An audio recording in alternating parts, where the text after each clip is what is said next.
there is a GoFundMe set up for the two families who were impacted by the fire on May 1st on Pleasant Street that destroyed a building that had a couple of businesses in it. And our District 5 City Counselor here in Worcester, Etel Haxhiaj, has been kind of spearheading a campaign to get people to help those families out through a GoFundMe. And she's on the phone right now. Good morning, Counselor. Thank you for joining us. Good morning. Thank you so much for having me. So these two families, lost their businesses in this fire. What are the details there? Like, they have families, they have an interruption in income. What are some of the details and needs that they have? Yeah, sure. Thank you so much for taking the time to have me on and talk about this. So you Home Decor and Worcester Flower Shop are two of the businesses that essentially lost everything. The building, as a result of the fire on May 1st, is a complete loss. These two businesses, who I was in touch with immediately in the hours after the fire, have shared with me that they have lost everything, including all their inventory, actually everything. And so what they're struggling with is just trying to figure out the cumbersome and lengthy process of going through the insurance. They have shared with me that the insurance might not cover even a quarter of what they lost in one case. It is really heartbreaking to know and hear from them that they have lost their income to support their families. They're struggling to find, if they ever go back to the business that they built with their bare hands, an affordable place to rent, to replace their inventory. They all have young children, young families to support, and they worked really hard to build these businesses from scratch. Now, yeah. Oh, no, go right ahead. I'm sorry. And so some of the residents in the Newton Square area reached out to me and reached out to them, and we sat down last Saturday with one of the business owners, got in touch with the other, and put together this fundraiser. This is not a city-led fundraiser. It's purely on the initiative of the residents. I'm supporting because I think that they need our support.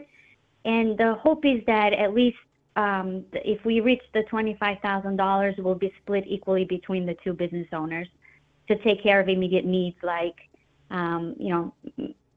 replace a little bit of their income that they lost while they figure out their next steps.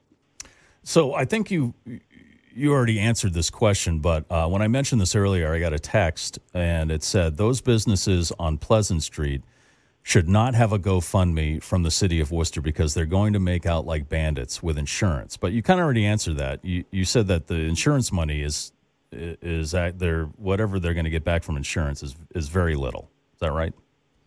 Yeah, and it breaks my heart that that's the way that folks are seeing this.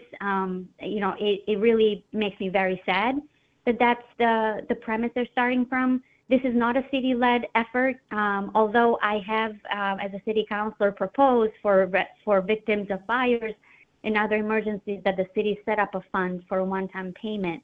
But this is not that. This is residents who have considered these businesses anchor businesses in the Pleasant Street area, wanting to wrap their arms around two families. They have literally lost everything. The insurance will not cover, based on what the folks are telling us, even a quarter of what they're lost. So they need to replace all their inventory. They need to turn deposits back, and they've been doing this from their own savings. So I hope that the 71 people and plus that are donating at the GoFundMe will continue to grow. It is what we do when, as we noticed in the Mill Street collapse building, this is what we do when folks are in trouble and they need our support. And I'm really hoping that through these interviews and others, that people in the community will wrap their arms around these two businesses.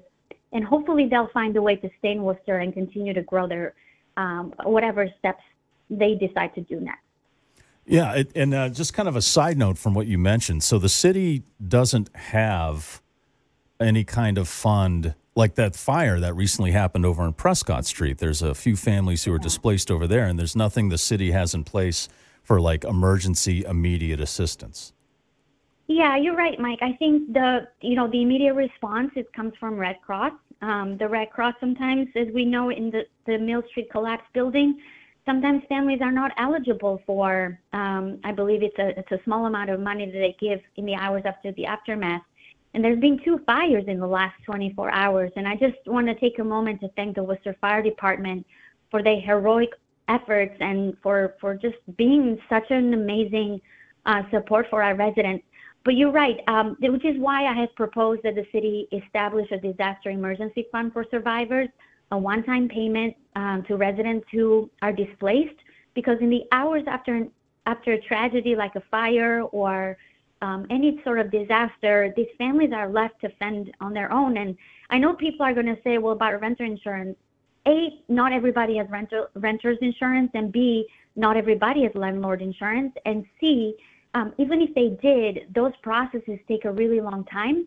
In the aftermath of an emergency, people need basic things like paying for hotel, food, diapers, things that can carry them through until they get back on their feet. That proposal is still sitting in the Public Safety Committee of the Worcester City Council, and I'm hoping that the chairwoman of that committee will hear that proposal soon. We're talking with District 5 City Councilor of Worcester, Etel Haxhiaj.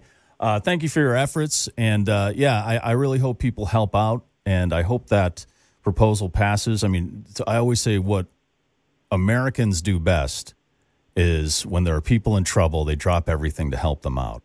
And then once that's done, they go back to the second best thing Americans do, and that's argue about everything. But that's what America is all about. So thank you for your time this morning. I appreciate that. We'll put up the GoFundMe information on our Facebook page, the Pike Facebook page, and we'll have this interview, in case you missed it, up on our website after the show at pikefm.com. Thank you very much, Councilor Haxhiaj. I appreciate your time. Thank you very much, all. And just remember, we're doing this to keep these 2 homegrown businesses safe and sound in the city. Thanks so much. Have a great day. Thank you.